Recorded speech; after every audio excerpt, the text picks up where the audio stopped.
Well, a couple questions. Richard and I, we cross paths all the time, different places, Barrett Jackson, New Hampshire Motor Speedway this last weekend. Yes, sir. I drove the pace car. You drove the pace car. I took my picture with your pace car, and you liked it, and some of your media people liked it. Very nice. Which leads That me to the girl's doing question. her job. Good shit. One thing, I'm checking the winning list right now because my goal for this year was to get Richard to know my name, which is easy because Check. Dennis Collins is his best friend, so Dennis. we'll check that off. But the serious question is, and a lot of people don't realize this, Richard really is a car guy, not just a TV personality. Yep. And when I'm trying to build my social media, I'm a car guy, not a tech guy. Yep. So I watch you, Gary, and listen to as much as I can and try to translate that. But how do I get my social media next? Like, I feel like I'm like that one tweet or that one Instagram post away from blowing it up. You are. No, everybody is. I mean, it's that simple. Everybody I mean, that's good enough is, right? Yes. And so you're right. Let's stick here for a second. I apologize, Richard, but this is my favorite topic. You are, bro. So now my question, how many pieces of content are you putting out every day? Tell me the truth because we're going to look it up. And if you lie, Richard's going to hate you. No, I won't lie. I have it right now, and I'm posting that.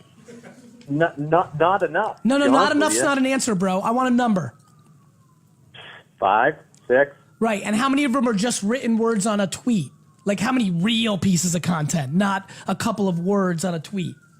Most of them are. I don't do much with Twitter, to be honest. Respect. Most of it's Instagram and Facebook. Yep. And most of it will be pictures of a car that I'm selling, sold, or an experience like this weekend at the track with NASCAR. So let's think about what Richard did on TV, which was showed other aspects besides just the cars, which in essence are right hooks. And when you look at the Instagram and things of that nature, I see I'm looking at your Facebook right now. I'm going to try to get to your Instagram. Thank you, D-Rock. Way to be on your stuff. The thing, look, the thing that's happening here. So for example, you were so pumped that Richard replied on your Instagram.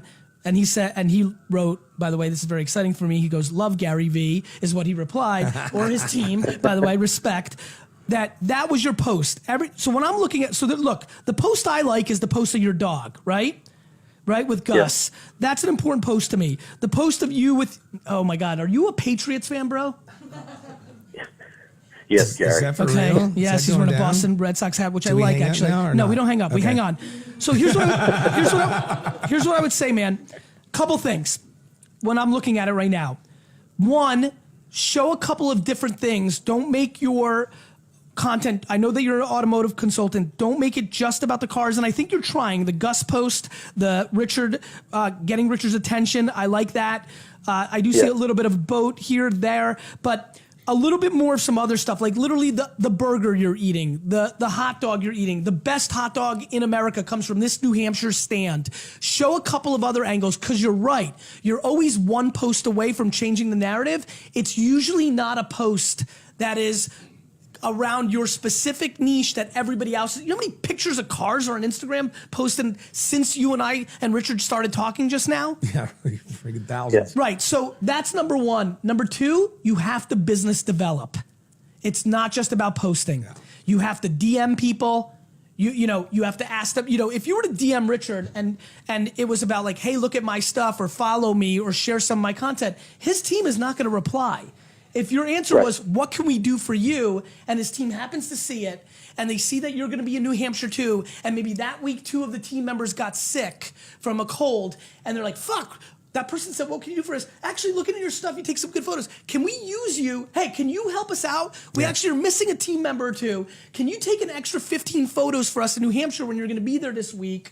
And can you, we could use that. Now all of a sudden, you brought value up front. You did it through DM. You're there. Now it's not just Richard. Now you're not just taking a picture with Richard's car. You're taking a picture with Richard because you brought value first from a point of less leverage. The amount of people that ask me for shit when they have no leverage other than hopes and dreams on preying on my kindness, which, by the way, works once in a while. But what That's works how I got here. Yeah. but what works way more often is when you want to provide value up front. So my man, look for everybody in your space. Think about how you could bring them value, which is time and effort, and mix up the Right. content and explode the quantity of the content as well. Okay, so change. I understand what you're saying there. Gus that you pointed out, I picked him specifically. That's not my dog. That's Dale Jr.'s dog. Respect. I'm Richard sorry knows for my NASCAR non-knowledge. I apologize. Richard knows Dale Jr. Oh, I do. He hung up on him. But anyways, long story short, those are great answers. I appreciate that, and I understand what you're saying. And the next question, just quickly to Go ahead. Richard, is trying to get to that next level. Like, Richard's so famous now that how does he separate? Like, I'd kill for 5 minutes with Richard or Dennis, and I've talked to Big Chris at Mohegan Sun for a while. How do you get to them and that you're not just a fanboy or a fan guy, that you're a real car guy and you want to get to that next level? Don't think of it as a next level. Just think of it as walking up a hill. There is no level. You just take care of the people that you meet and treat them right, treat them nice, and do the business that you know to do, and do it fair, and do not cheat. My business is so full of people that cheat and do bad things and bad deals and are just trying to get to what they call the next level. If you just slowly walk up the hill, you're going to be right. Dennis, do you know the number one? Dennis, you there? Yeah, I'm here. Brother, do you know the number one thing that Richard is having issues with? Time.